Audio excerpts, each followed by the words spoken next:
The house moved only when people were scared. The house on Maple Street, Oregon, had no history of noise complaints, no alarms, and no obvious traps, yet everyone who entered it reported the same thing. It moved only when they were afraid.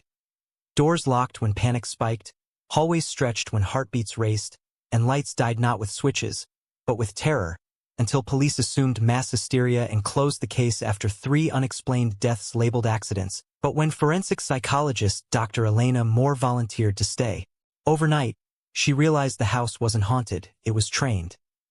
Hidden biometric sensors embedded behind walls measured cortisol levels, pulse rate, and microtremors in breathing, reacting only when fear crossed a threshold. And mid-investigation, the horror deepened when Elena discovered archived data proving the house had been part of a failed DARPA-funded behavioral experiment designed to study fear-induced decision collapse. Secretly continued by Thomas Reed, the original architect who now lived next door posing as a grieving widower. The real killer wasn't the house. It was Thomas, remotely adjusting conditions to push victims into fatal mistakes, believing fear revealed truth. But Elena turned the system against him by faking panic responses and triggering a lockdown sequence he didn't expect, forcing Thomas to enter the house himself to regain control.